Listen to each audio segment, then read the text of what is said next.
All right, welcome back to the final hour of Green Rush Live here on a Friday afternoon on Pro Cannabis Media. We're here every Friday from 4 p.m. to 6 p.m. Eastern Time, which thankfully I figured out Pacific Time is 3 hours earlier so that I can actually reach out to some people we know on the West Coast, like Josh Kincaid out in Washington State. And now we're bringing in somebody else from Washington State. His name is Bruce Barcott, and he is I guess I have to call you a former editor of Leafly.com. Is that where we're at right now, Bruce? That's where we're at, Jimmy. Yeah, absolutely. I am footloose and fancy free now after 7 good years at Leafly. Yeah, and you did a great job. I mean, I'm a big fan. I've read the book, Weed the People, and I actually have it as required reading for people who want to learn about the space that we're in now. Bruce, as you look back at those 7 years and you look back at Washington State, there's a lot of doom and gloom and reality going on right now in the cannabis space. We just spent a lot of time with Michael Correa from Washington, D.C., and talking a lot about the challenges of getting any kind of federal reform. Are you amazed that we're still growing at this point? I mean, you'd think the Green Rush happened early. There was Cannabis 1.0 and then there was 2.0. And are we at like 3.0 yet? Or are we still kind of trying to get through the 2.0? I think, honestly, we're still trying to get through the 2.0. I think of 1.0 as being, really what do we want to say, 2014 through 2021, maybe, Yeah. with a little ancillary boost from the pandemic.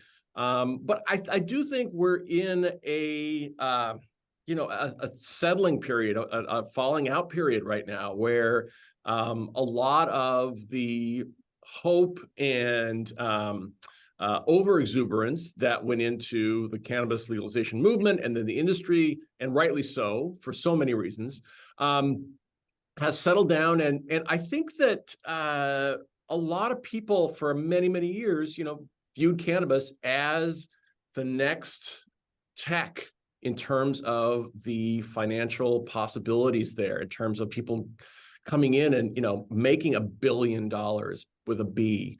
And we can go in many directions talking about that, but I think the reality is that, and people are seeing this now, is that it is a hard business to turn a buck in. There's parts of this that are agriculture, there's parts of this that are just plain retail, and it doesn't scale in the way that Facebook might scale. You still have to sell a person a joint or a gram or an ounce face to face.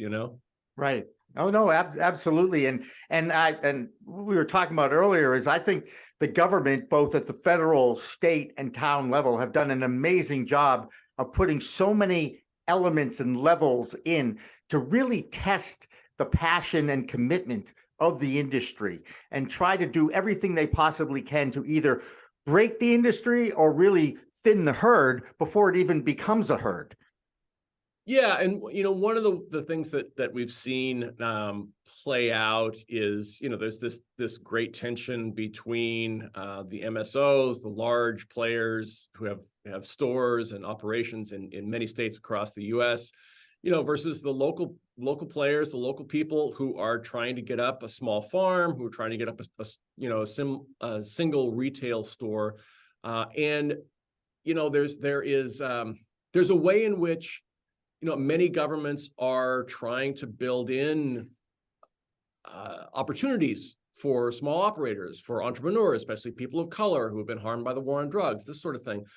But there's a way in which also those efforts are being undermined by the overzealousness of a lot of the rules that are going in on the state level and a local level. Essentially, we see this most commonly with the so-called opt-out towns that don't allow any businesses in their district, but also the onerousness of a lot of state regulations, and then the simple fact of taxes, of that IRS rule that just slays any notion of profit every year.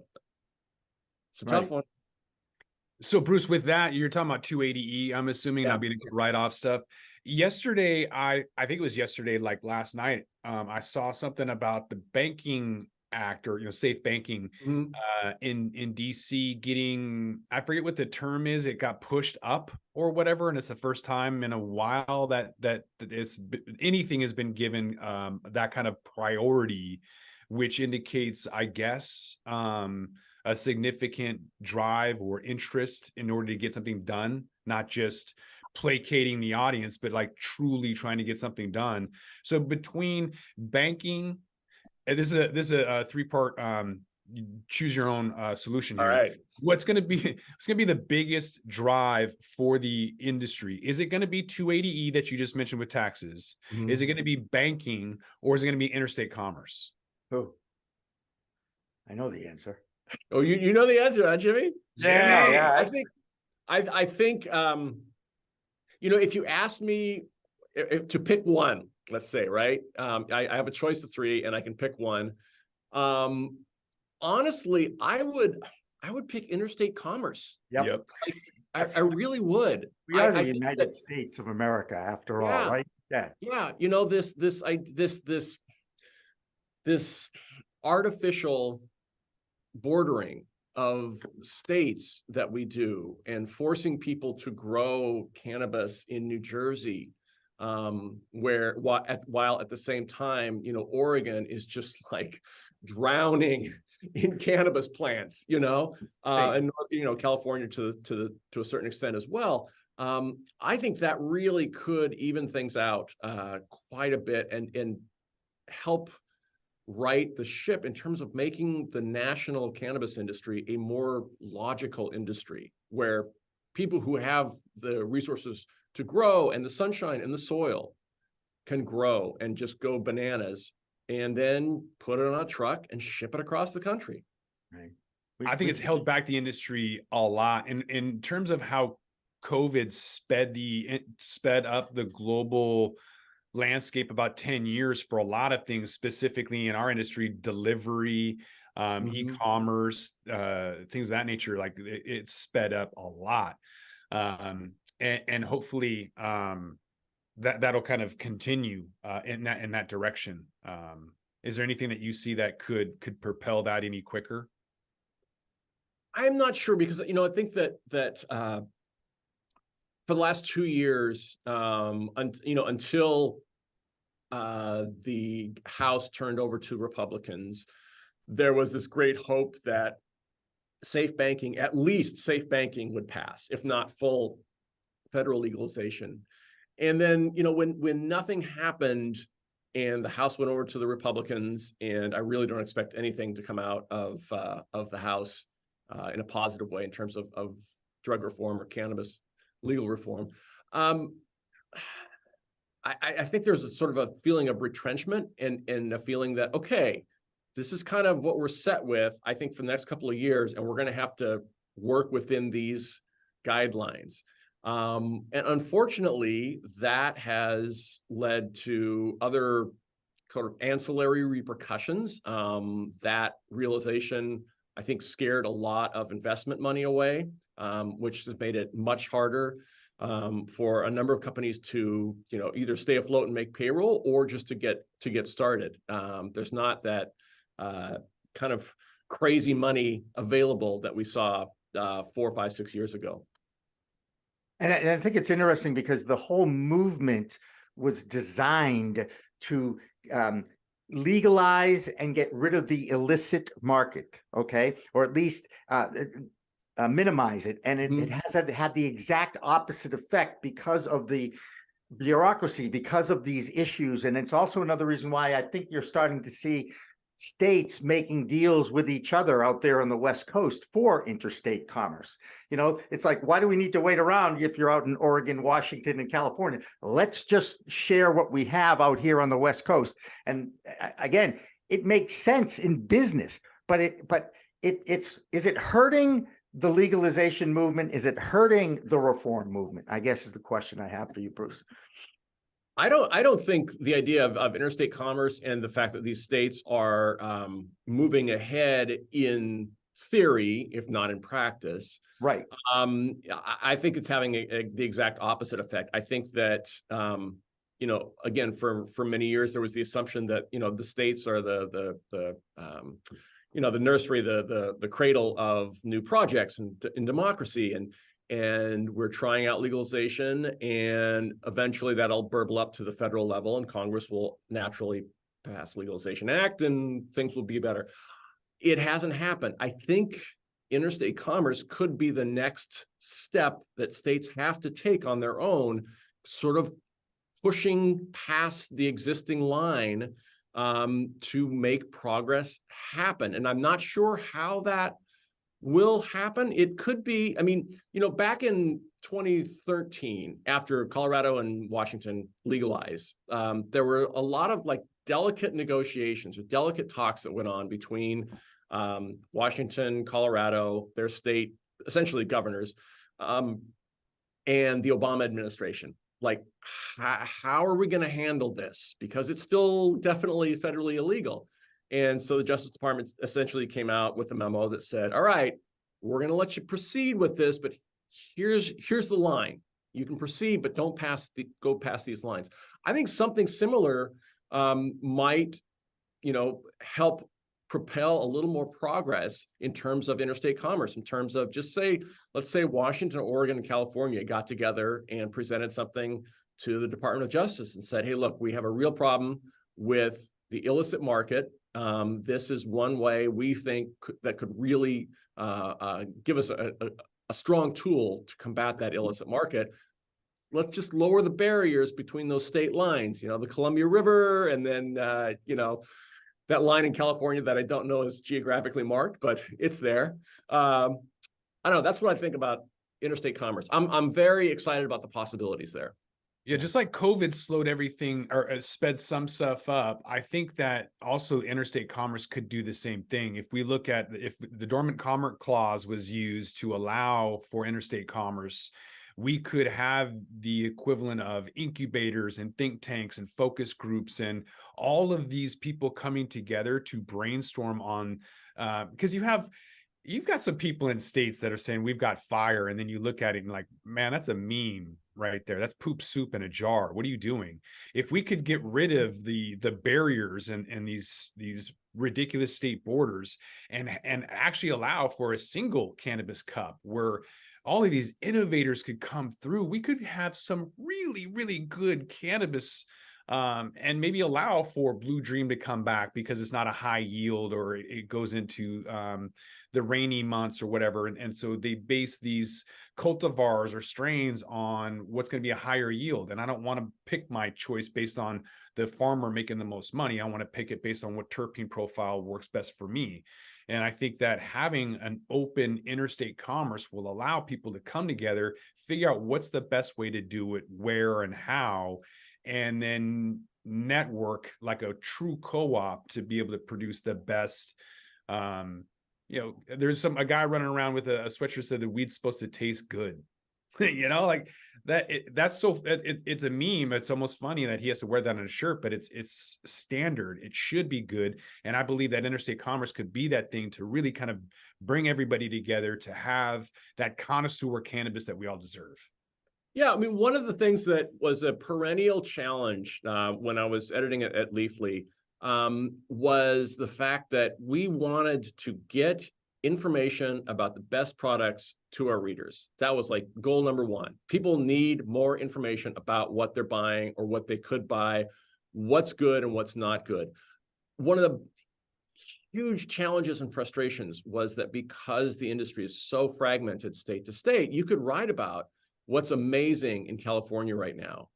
And people just across the border, in Oregon, obviously, if you're just across the border, you can drive.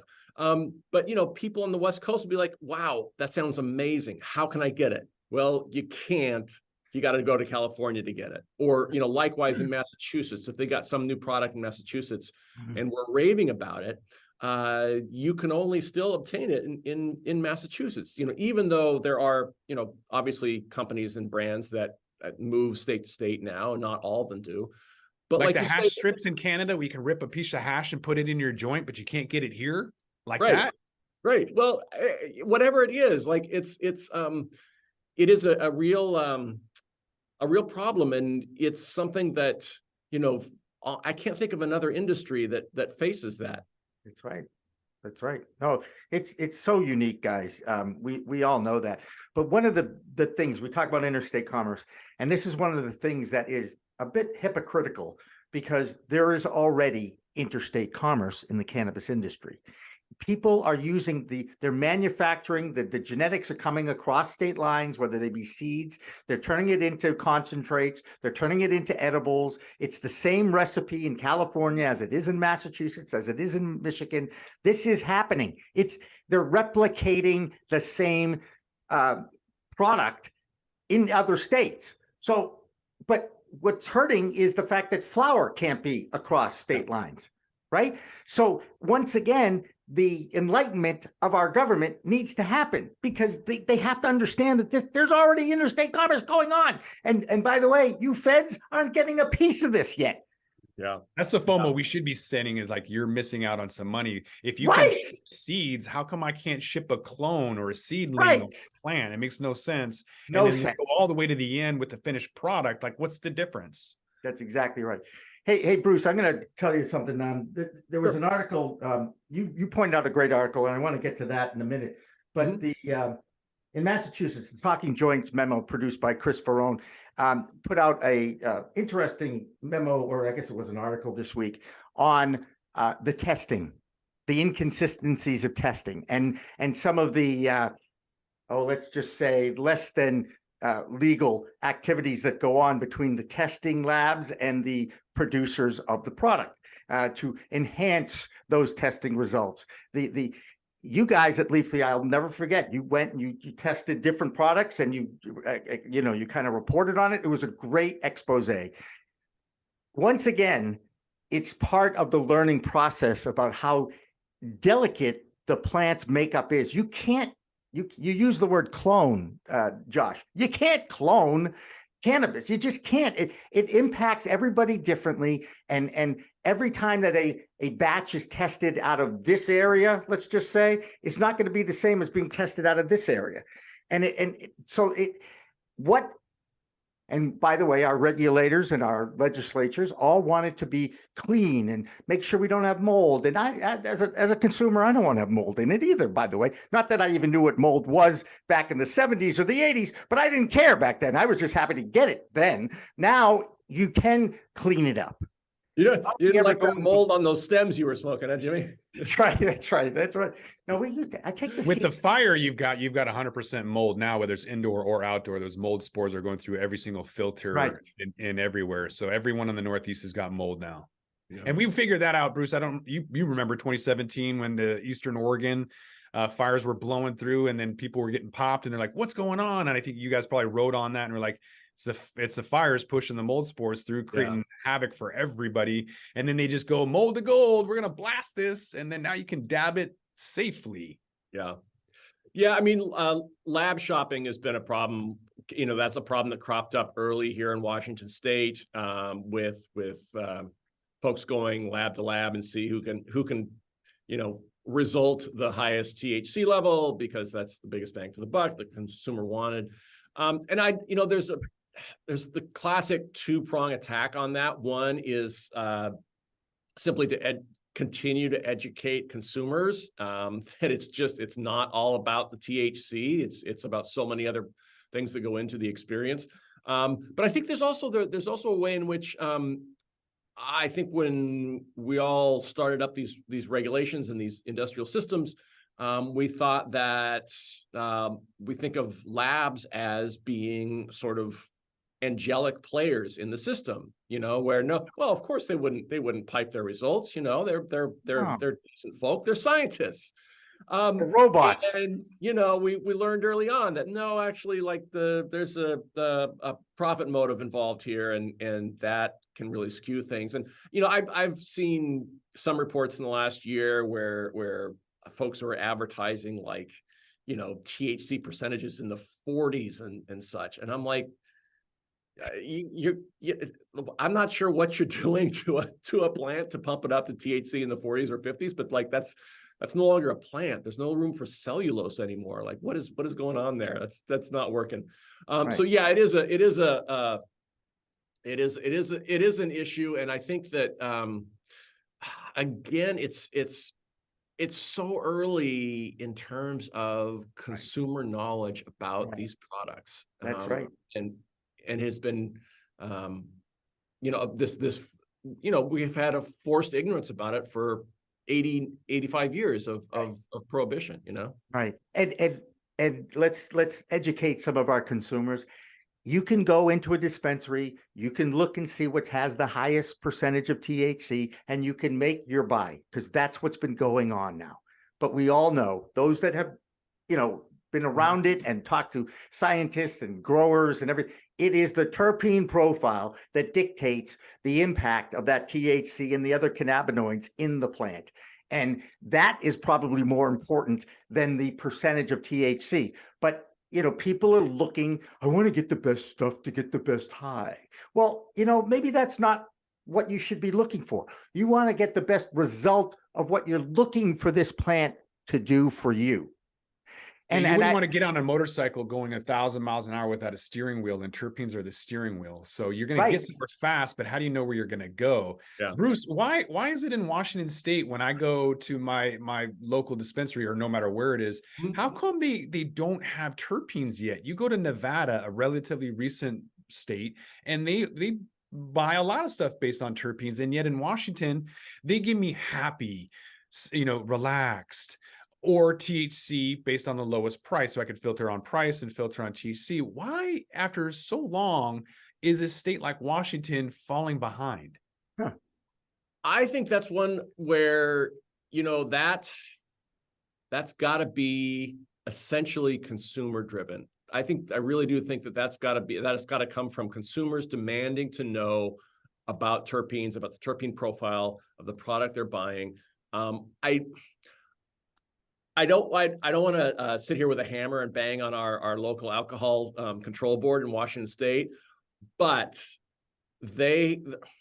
our regulators do their best, but they have never really been set up to regulate cannabis proactively. I mean, they were from the start an alcohol regulatory body. That's what they do well, and they really, I think with cannabis, they're all about, enforcing age minimums, which they should. They're all about, enforcing some other things, but really they don't get involved in demanding that testing labs, give a terpene profile with every run they do. And so I think that unless that comes from the consumer telling the bud tender, telling the retailer, hey, I want to know more about what you got going on here, it's not going to happen. I mean, look, we've been trying to get homegrown rules relaxed here in Washington for years. Like we have pretty, we got